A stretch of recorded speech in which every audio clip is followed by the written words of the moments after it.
alam natin na dito sa ginagawang investigasyon ng Kamara, tsaka doon sa pagsagot ni VP Sara Duterte, meron din po tayong tinatawag na battle of narratives in the court of public opinion. Naisip ko lang, baka won't this favor the Vice President, yung kahit lihito mo yung mga lumalabas sa pagdinig ninyo, pero hindi siya present doon, baka naman lumabas na kinakawawa ninyo yung Vice President kahit napakaseryoso ng mga lumalabas na impormasyon doon po sa pagdinig ninyo. Well, alam po ninyo, yung salitang kawawa, gasgas na yan eh. 'Di ba? So, basta tayo kung ano lang yung makikita natin, kung ano lang yung katotohanan dahil at the end of the day, trabaho po namin 'to sa Kongreso na busisiin kung saan po napupunta lahat ang binibigay natin na mga pondo sa mga departamento. Dahil ang tinatawag po natin dito ay dapat lahat po tayo may accountability at saka transparency. Dito naman po sa mga pondo na pinag-uusapan po natin, kagaya po ng binanggit ninyo kanina, ito po ay pera ng taong bayan. Hindi po namin pare-parehas pera 'to. Kaya kailangan, dahil kami po ay pinagkatiwalaan ng taong bayan na ito ay tignan at ipagkaloob sa mga departamento, dapat mag-iingat din kami sa pagbibigay ng ganitong mga klaseng pondo sa mga departamento nang sa gano'n hindi po ito naaabuso at mas nagagamit pa po itong pondong ito sa tama. Okay.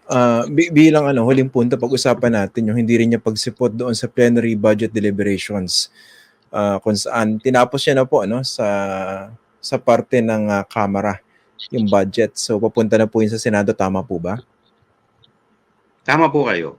Pagdating po Okay. sa Senado, magkakaroon pa po yan ng BICAM. Oo. Okay. Kasi isang issue ron, hindi siya nagpakita doon sa plenary deliberations nung September 23. Pero galing pala siya sa isang beach resort diyan sa Bicol. Ano ba ito?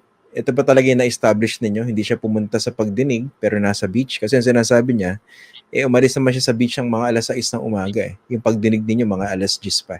So hindi naman daw yata siya umiwas. Ano po bang pagtingin niyo dito?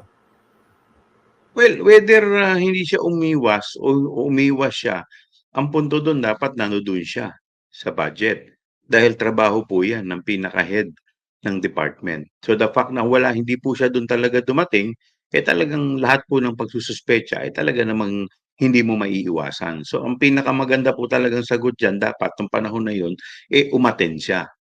So the fact na hindi po siya umattend, wala po tayong magagawa kung yun po talaga ang iisipin ng ibang tao.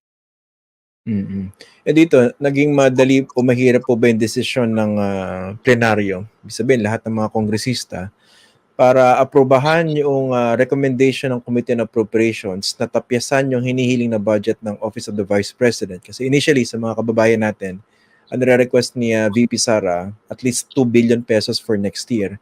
Pero ang lumusot sa inyo was 733 million. Tama po ba? Naging mahirap ba itong desisyon na ito sa plenaryo? Well, I will correct you, Christian. No? Ang request po ni VP talaga originally is more than 3 billion. Sa But Sa budget call. sa budget po niya. Pero yung DBM po, ang inaprubahan lamang po dito is more than 2 billion.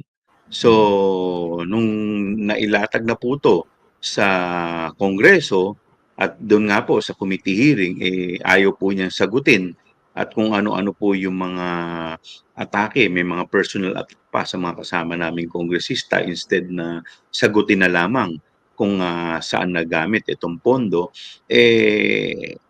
until dito sa plenaryo, hindi po maidepensa ni Congressman Sia Alonto itong kanyang budget. So, paano mo naman ibibigay yung kanyang hiling kung hindi naman niya maipaliwanag ng maayos kung paano niya ginasta yung past spending. Kasi para aprubahan mo yung future o yung budget ng 2025, siyempre pagbabasihan mo kung paano niya ginastos ito nung nakaraan. Okay. O nga, napapanood ko yung pag-defend ni Congressman Zia Alonto Adyong. Siyempre, siya yung designated no? Usually kasi, magre-refer siya rin sa mga taga-OVP para sagutin yung mga itatanong ng mga kongresista. Wala siya maisagot eh. Nga pala. Wala rin kami nakuwang sagot eh.